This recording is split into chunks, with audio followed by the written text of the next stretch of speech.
Bonjour à toutes et à tous. Je voudrais aujourd'hui vous parler de l'analyse technique. Alors, je ne vais pas vous faire un cours d'analyse technique.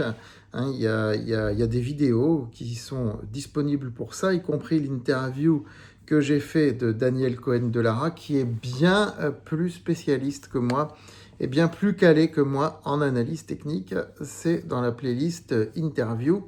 Vous la trouverez, vous ne pourrez pas la louper avec le superbe visuel qu'il y a derrière, vu que je l'avais interrogé lors d'une soirée à Euronext. Non, moi je voudrais vous parler aujourd'hui vraiment de l'analyse technique.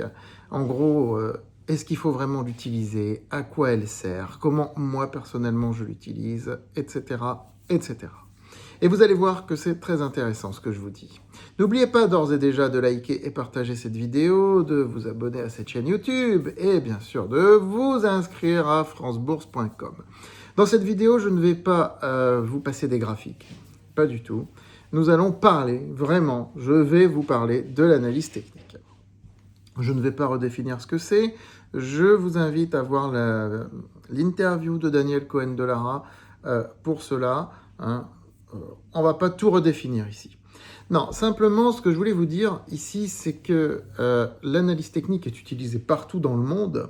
Ça s'est beaucoup développé, en particulier depuis qu'il y a Internet et que tout le monde a accès à des outils d'analyse technique sophistiqués, même si ça existe depuis longtemps.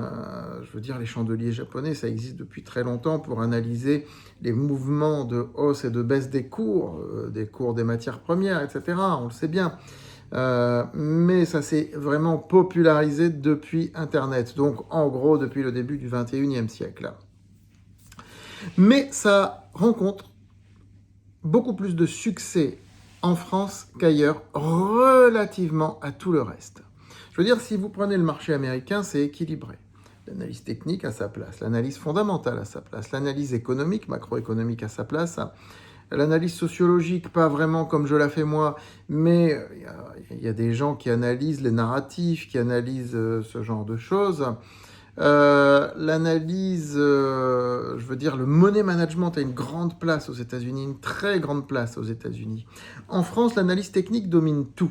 On parle peu d'analyse fondamentale, et quand on en parle, c'est souvent très poussiéreux la manière d'en parler, donc ça a tendance à faire fuir les gens.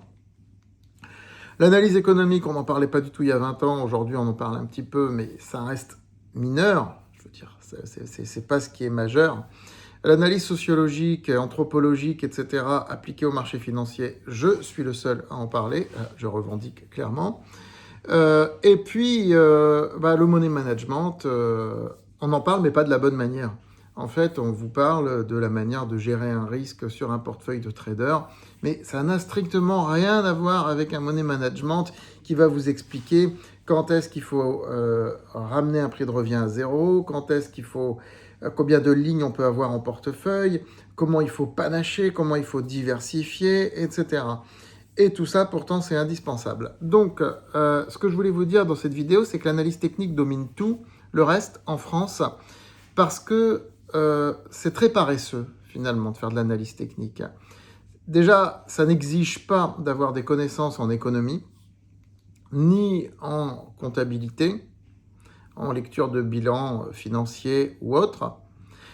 Donc, comme les Français, on le sait, sont fâchés avec l'économie, j'ai beau, moi et quelques autres, essayer de publier des articles, des textes, des livres, des vidéos depuis 25 ans, d'avoir essayé d'éduquer des milliers, dizaines de milliers d'élèves depuis le temps, probablement.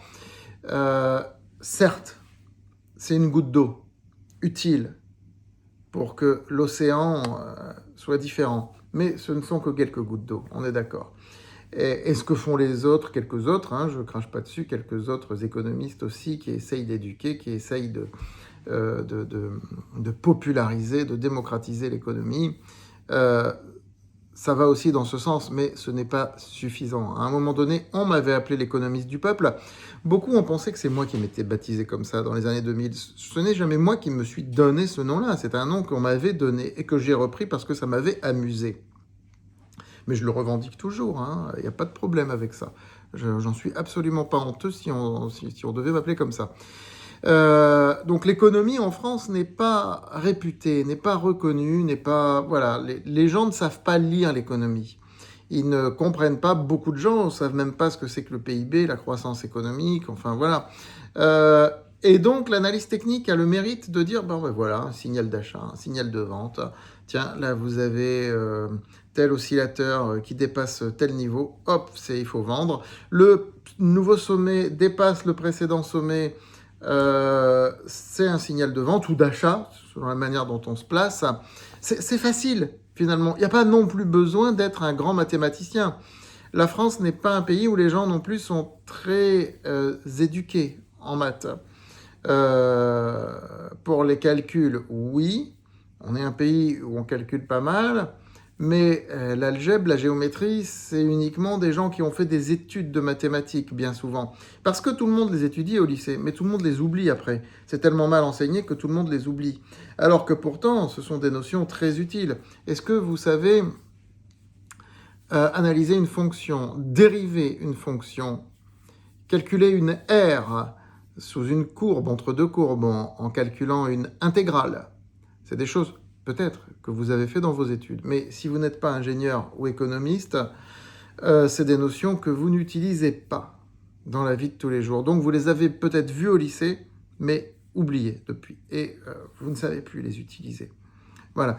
Donc l'analyse technique permet de ne pas utiliser toutes ces notions, juste d'être fainéant, de pouvoir lire un graphique et de dire tiens, j'achète, je vends, j'achète, je vends. Donc, pour beaucoup de gens, c'est un outil de décision. Je dis bien un outil de décision.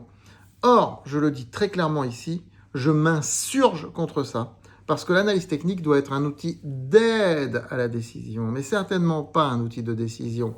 Et si on n'apprend pas à comprendre ce qu'il y a derrière, en particulier les mouvements sociologiques, c'est ce que j'explique dans mon livre L'investisseur gagnant, les mouvements sociologiques qu'il y a derrière le RSI, par exemple, le vortex, les mouvements de domination du marché, les mouvements de capitulation, c'est-à-dire de soumission extrême d'une partie du marché à l'autre partie, si on ne comprend pas tout ça, je veux dire, l'analyse technique devient contre-productive.